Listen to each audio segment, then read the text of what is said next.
Vamos agora para a imunidade religiosa. Então, é vedado aos entes tributantes instituir impostos sobre templos de qualquer culto. Mas e aí, gente? Templos de qualquer culto. Será que somente o templo é imune? Não, não é só o templo, e sim a religião. Então aqui a interpretação, ela também é ampliativa, ela é extensiva. Então a religião que é imune. Professora, qual religião? Todas as religiões, tudo bem? Todas as religiões são imunes. Então, a católica é imune? Imune. Candomblé, imune. Evangélica, imune. Umbanda, imune. Kardecista, imune. Judaica, imune. Muçulmana, imune.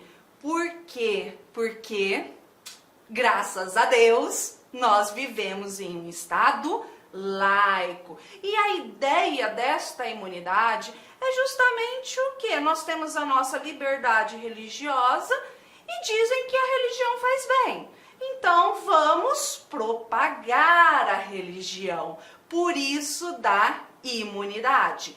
A religião é imune, tá certo? Todas as religiões. Então não só o templo que é imune. Então o que acontece, né? O que acontece? A igreja, ela tem um carro que pertence à igreja, imune de IPVA. A igreja está doando ou está recebendo uma doação, uma herança, né? O que acontece? Imune do ITCMD. Tudo bem? Todas as religiões.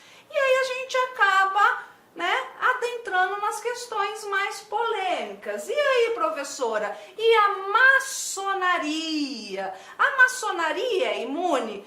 Por questão da imunidade religiosa, não, tá? Por quê? Porque maçonaria, conforme já foi decidido há muito tempo pelo STF, ó, 2012, maçonaria não é uma religião. Por isso que ela não detém a imunidade religiosa, tá bom? Então, maçonaria não é imune, tá certo?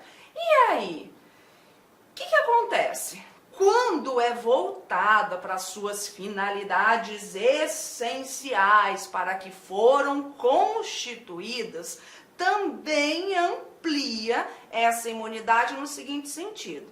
Vamos supor que a religião tenha lá imóveis para locação residencial, sabe? Tem lá kitnet, imóveis de locação residencial.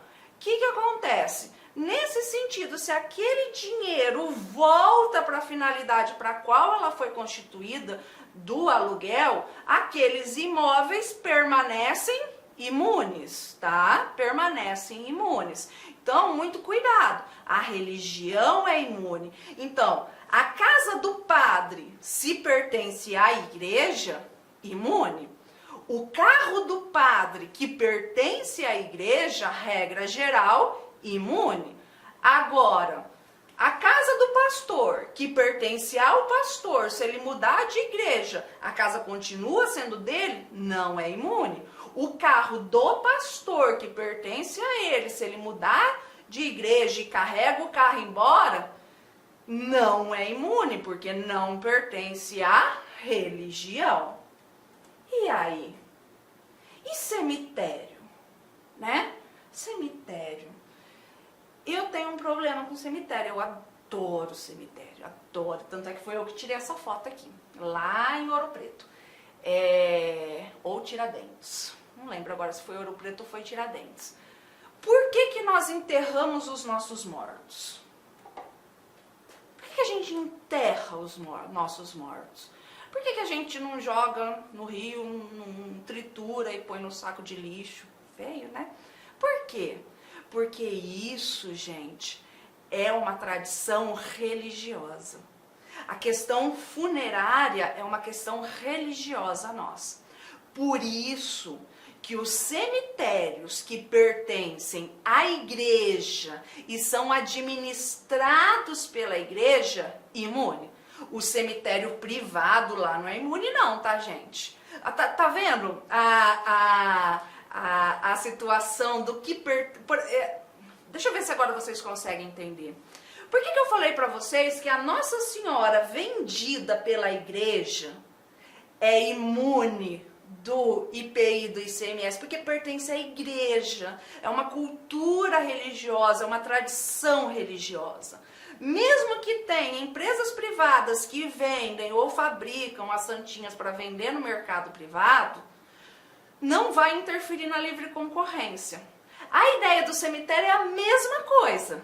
Então, o que acontece? Nós temos os cemitérios privados, por exemplo, e o cemitério que pertence à igreja e é administrado pela igreja. Cemitério, enterro, velório, é uma coisa religiosa, pertence à religião. Por isso que não vai interferir na livre concorrência.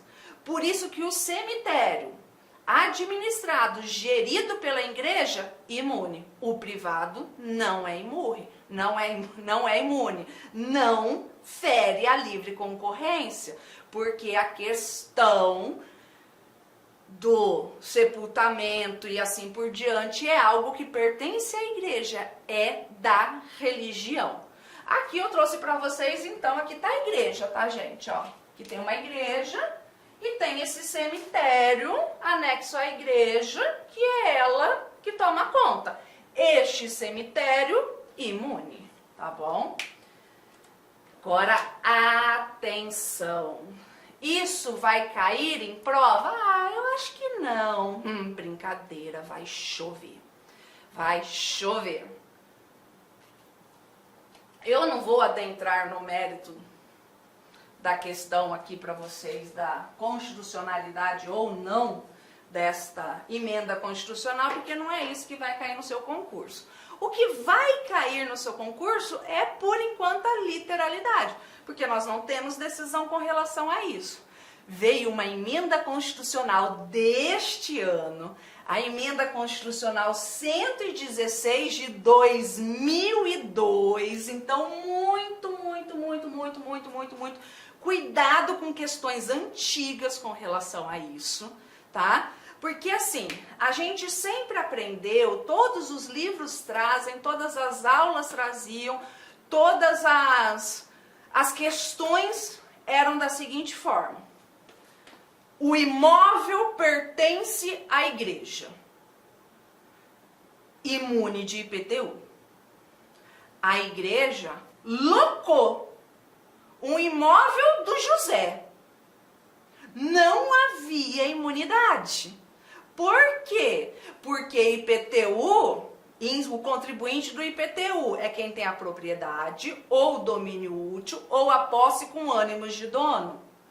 A igreja não era contribuinte daquele IPTU. Ah, mas professor, e se vier no contrato? Foda-se. Artigo 123 do CTN, as convenções particulares não alteram o sujeito passivo da relação jurídico-tributária. Aquele contrato aqui na esfera tributária que muda o sujeito passivo, traz essa responsabilidade para o locatário, não tem valor jurídico nenhum na esfera tributária. Tem valor jurídico lá no direito civil, mas aqui no direito tributário não tem valor nenhum. Ah, mesmo que reconhecido firma? Mesmo que reconhecido firma. Ou com 10 testemunhas, que eu gosto de brincar, né? Ou com testemunhas. Ou escritura pública. Não importa. São convenções particulares. Não modifica a relação jurídico-tributária, tá? Mas olha o que aconteceu aqui. Tá lá no artigo 156 da Constituição Federal, parágrafo 1º-A, que tá falando do IPTU, tudo bem? 2022. O imposto previsto no inciso 1º, IPTU, do caput deste artigo, não incide sobre templos de qualquer culto, ainda que as entidades abrangidas pela imunidade de que trata a linha B do inciso 6º do caput do 150 sejam apenas locatárias do bem imóvel. Então, o que acontece agora? A igreja locou o imóvel para fazer seu culto, por exemplo, do José, imune do IPTU, tá? Imune do IPTU. Também aqui, ó, mais uma vez com, aqui ó que tá falando, ó, aqui é o imposto de importação, né? Tese nova, decidida agora, ó, 2022, semana passada, semana passada, né, ó, 18 de março de 2022, né, semana passada, retrasada, sei lá, faz as contas aí, hoje são 29, né, então, praticamente 10 dias atrás. Então, o que acontece? Lembra que eu falei para vocês que não são só os impostos sobre o patrimônio, a renda, os serviços, mas os impostos diretos, como, por exemplo, o imposto de importação? Então, se a igreja está importando um produto que, para a finalidade essencial dela, para os objetivos estatutários dela, tá? Isso aqui tanto para a igreja quanto para partido político, sociedade, sindicato. Isso aqui serve para a igreja, serve para uns dos outros, serve para partido político, serve para sindicato dos trabalhadores, serve para as instituições de educação e assistência social sem fins lucrativos, tá, gente? Serve para tudo. Imune com relação ao imposto de importação, se esses bens importados forem utilizados na consecução de seus objetivos estatutários. Vai haver a imunidade, beleza? Agora vamos pro inciso 6º, para a linha C, perdão, para a linha C, né? Então é vedado aos entes tributantes instituir impostos sobre partidos políticos, né? Aqui eu vou destrinchar, tá, gente? Patrimônio, renda ou serviços, mas aqui a gente amplia para todos os impostos dos partidos políticos, inclusive suas fundações, porque nós temos a pluralidade política.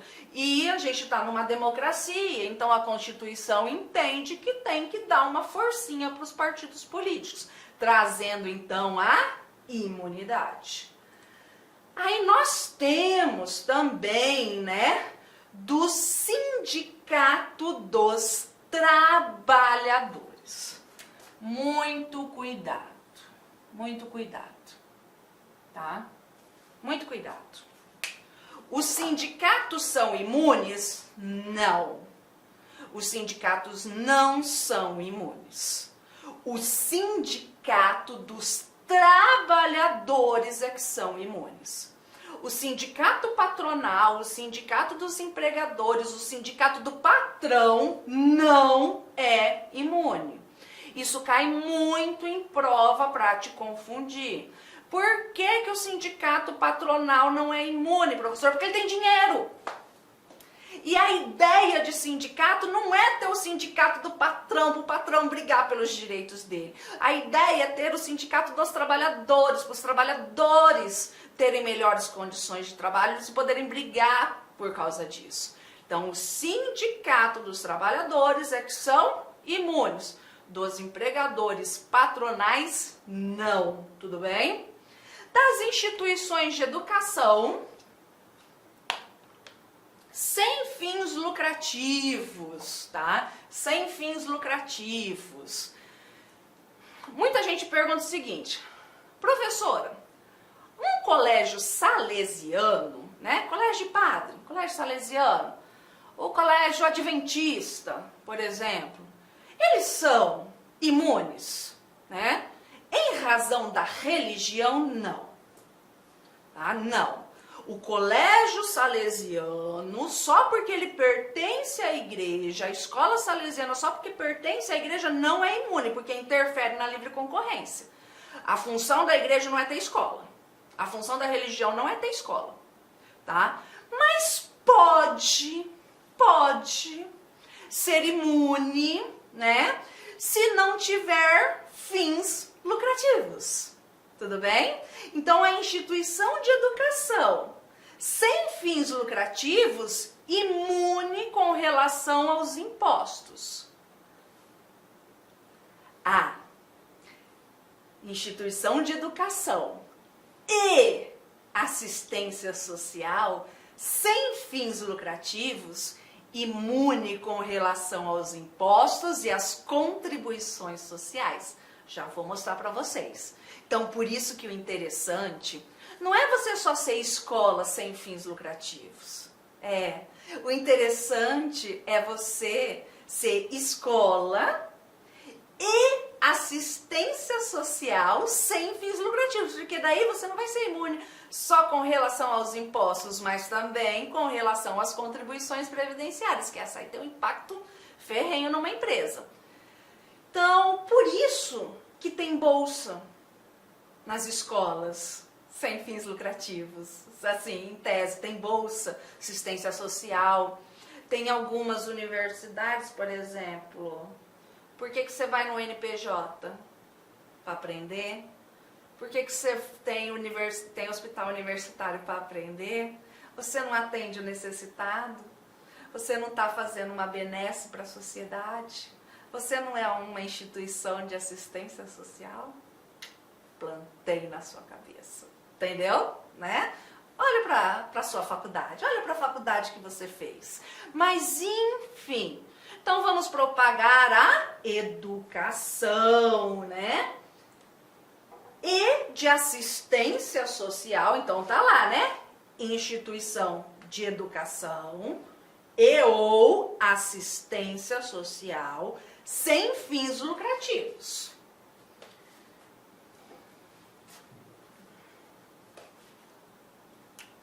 A instituição de educação ou e de assistência social tem que ser sem fins lucrativos.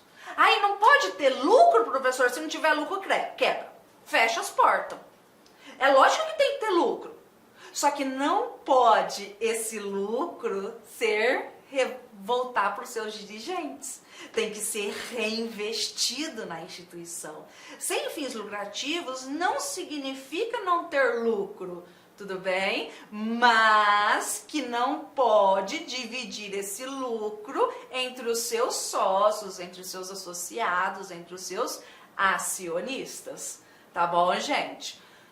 Qualquer instituição sem fins lucrativos imune? Não, gente, não. Por exemplo, né? Vamos supor, eu reuni umas amigas e nós resolvemos, vamos lá, meu sogro reuniu uns amigos, eles compraram uma chácara e essa chácara é de lazer para eles. E aí eles vendem o título, tal, fizeram tantos títulos, vende e o povo pode usufruir dessa chácara. Tá? Chácara dos amigos. Tem finalidade lucrativa? Não, eles não locam nada, é só para os sócios usarem. Imune? Não. Porque não basta ser sem fins lucrativos, vocês estão entendendo? Qual é a assistência social feita aqui? Nenhuma. Então é assistência social sem fins lucrativos. Atendidos os requisitos da lei. Que lei? Tá, gente? Que lei? Vocês já devem ter ouvido falar que é assim. Quando fala lei, é lei ordinária, certo? Salvo quando a Constituição fala lei complementar. Aí é que será uma lei complementar. Mas cuidado, Cuidado, porque a interpretação, ela não é tão simples assim, a interpretação da norma. Ela não é tão simples no sentido de eu olhar e só ler e saber o significado dela. Nós temos métodos de exegese, tá? Métodos de hermenêutica. E um desses métodos de hermenêutica é justamente a sistemática, tá? A interpretação sistemática. O que acontece? Ó, vamos olhar para o artigo 146 da Constituição Federal. O artigo 146 da Constituição Federal fala o seguinte, ó. Cabe à lei complementar regular e não limitar e não atribuir, somente regular, as limitações constitucionais ao poder de tributar. Pega aí a Constituição. Olha para o 150, né?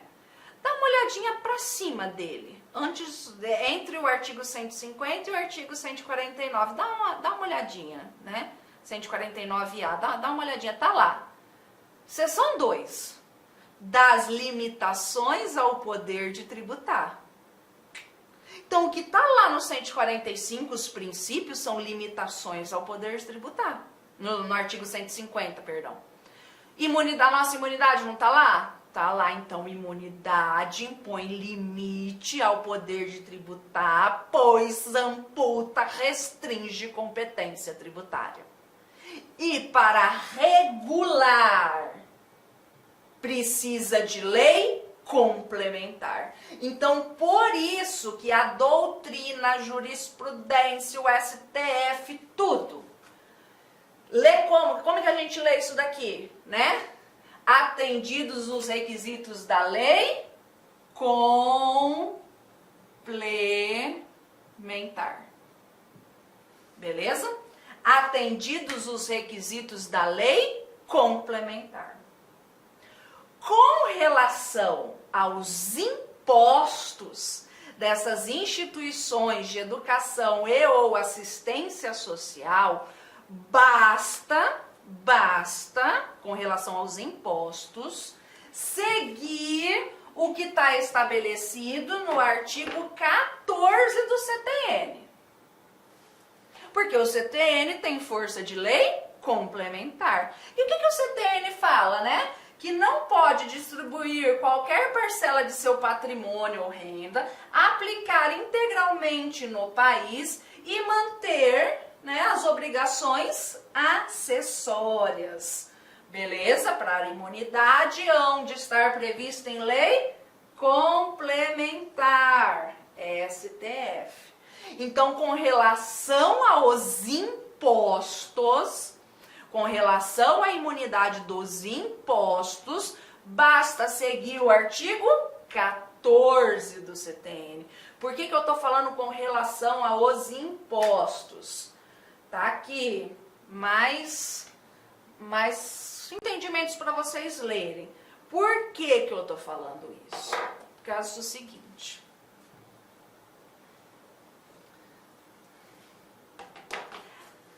As instituições de assistência social são imunes com relação ao artigo 150, inciso 6º, com relação aos impostos, são imunes com relação aos impostos. Mas também são imunes com relação às contribuições sociais. Que é o que está falando o quê? Que é o que fala o parágrafo 7º do 195 da Constituição Federal. Não está na Constituição Federal? Como que eu leio isso daqui então? São isentos? Não, né? São imunes de contribuição para a Seguridade Social as entidades beneficentes de assistência social que atendam às exigências estabelecidas em lei. Qual lei? Se está na Constituição, se é uma imunidade. Se o 146 fala que imunidade é limitação ao poder de tributar e que precisa de lei complementar. Conforme estabelecido em lei, complementar. Só que cuidado, até dezembro de 2021, cuidado. Então, cuidado com questão antiga, cuidado com aula antiga, cuidado com livro do ano passado. Entendeu? Cuidado, mesmo com o livro desse ano que fechou o troço lá antes da mudança da norma aqui. Então, antes disso daqui também tinha que respeitar só o 14 do CPN, essa regra não é geral. Eis que veio a Lei Complementar 187. A Lei Complementar 187,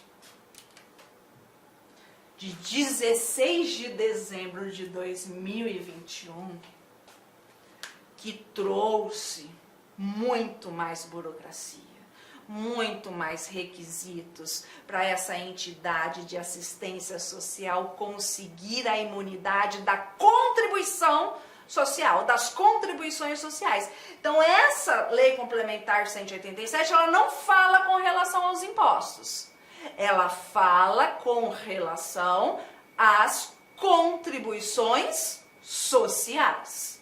Tudo bem? Com relação às contribuições sociais. Então, eu sugiro a vocês, porque senão esse curso fica ad eterno, darem uma olhadinha nos requisitos. Tá bom? Certo? Então, beleza. Olhem aí, procurem a lei na internet. Bom, agora vamos para a imunidade cultural, a imunidade do livro, jornais, periódicos e o papel destinado à sua impressão. Beleza? Então vamos lá. É vedado aos entes tributantes instituir impostos sobre livros, jornais, periódicos e o papel destinado à sua impressão. Papel. Aqui, até então, nós falamos de imunidades subjetivas. Essa é uma imunidade objetiva. É o objeto livro que é imune. Vocês estão entendendo? É o objeto livre que é imune. Então, tá aqui, eu corri ali, consegui um livro, tá? O objeto livro é imune, certo? O livro. Ah, a livraria não é imune, é pessoa. Ah, a editora não é imune, é pessoa, é o objeto livro. Imune com relação aos impostos. Então, esse livro, quando pronto e acabado, não incide IPI sobre ele. Não incide o ICMS sobre ele, pronto, acabado, bonitinho. Mas espera aí. Ele ainda tem tributação escondida aqui? Tem. Nós temos as contribuições, lembra a imunidade só com relação aos impostos. E é o livro e o papel destinado à sua impressão. Então, o que acontece? O papel fabricado lá do início, que vai ser destinado a fazer um livro, jornal, um periódico, esse papel é imune. Mas o livro ele é feito só de papel? O livro ele é só feito de papel? Ele não tem tinta? Então essa tinta tem imposto, tem contribuição. O papel tem contribuição, mas não tem imposto. Aqui, gente, é cola. Foi usado cola, mas aqui não tem cola? Tem cola. Essa cola tá cheia de imposto? Tá. Tem livros que são costurados também, não tem? Livros que são costurados? Essa linha, essa costura tem imposto? Tem. Vocês estão entendendo? Tem imposto, tem contribuição, tem tudo.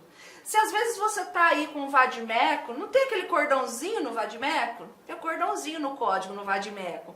Tá cheio de imposto aquele cordãozinho. Antigamente, eu não sei hoje, mas antigamente vinha uma capa de plástico que você colocava, né? Eu era tão louca na época da faculdade, mesmo depois da faculdade, que eu sempre encapei meus livros, tá? Eu tenho um problema com os meus livros, minha vida. Então, o que que acontece? Aquela capinha de plástico cheia de impostos. Então, gente, é o papel que não tem imposto e o livro pronto que não tem imposto. Mas tudo tem contribuição e os outros insumos para fazer o livro tem imposto, tá certo? Então tá lá, livros, jornais e periódicos destinados à sua impressão. Vamos lá, gente. Qual livro, qual jornal, qual periódico que é imune? Será que a gente vai poder limitar a imunidade em razão do conteúdo? Sabe, eu gosto da gente brincar um pouco para vocês pensarem, né? É possível limitar a imunidade em razão do conteúdo da publicação? Vamos lá, pensem comigo, né? Machadinho, ai, nosso best, né? O nosso melhor Machadinho. E Memórias Póstumas é o melhor livro de Machado. Eu adoro. Nossa, eu lembro eu adolescente, numa fase meio gótica, né? Lendo isso daqui, eu achei o máximo. Então, ao verme que primeiro roeu as frias carnes do meu cadáver, dedico como saudosa lembranças dessas memórias póstumas. Cara, isso é lindo. E aí, gente, Machado de Assis, literatura brasileira. Teve alguns que tentaram abolir, mas literatura brasileira, cultura. Ai, 50 tons de cinza, né? Mulherada, vocês leram 50 tons de cinza, né? Só chicotinho, tchá, chicotinho pra lá, pá, chicotinho pra cá, né não? E aí? 50 tons de cinza, cultura? Tem gente que eu tenho certeza que tá lá, já se viu, né? Cultura, tá aí do outro lado, né? Tá louca, lógico que isso não é cultura. Gente, pra mim isso é cultura. Olha o Christian Grey aqui, gente. Fala a verdade. É ou não é cultura? Hã? Cultura, lógico que é cultura. Claro que é cultura. O alvo de figurinha da LOL. Olá, meus amigos, minhas amigas, eu sou o professor Lac. Inicialmente eu quero pedir licenças, pois interrompi os seus estudos. Mas essa videoaula é uma videoaula demonstrativa do nosso querido site Lac Concursos, para você conhecer a nossa metodologia, conhecer os nossos mestres, para você se inteirar mais sobre o nosso produto. Eu sou o professor Lac, especialista em concursos públicos, já fui aprovado apenas em 2022 em 9 concursos públicos e estou aqui para te ajudar. Inclusive, um desses concursos que eu fui aprovado foi exatamente esse concurso de fiscal de tributos do município de Poconé, que ocorreu, salvo engano, em maio de 2022. Eu fui aprovado em segundo lugar, não tomei posse, não preencheu quantidade de vagas, aí teve bastante inscrito no concurso e agora realizar outro concurso. Mas galera, é o seguinte, você quer passar no concurso, mas passar de verdade, sem auto-engano, venha, faça o nosso curso, se matricule, cumpra as nossas orientações pedagógicas, que eu tenho certeza absoluta que você vai ser aprovado. Aliás, eu não posso falar isso, mas eu tenho certeza que você vai fazer uma excelente prova, vai ser um divisor de águas, tudo bem? Então vem comigo, vem estudar comigo, professor Lac. Forte abraço, fique com Deus. Tchau, tchau.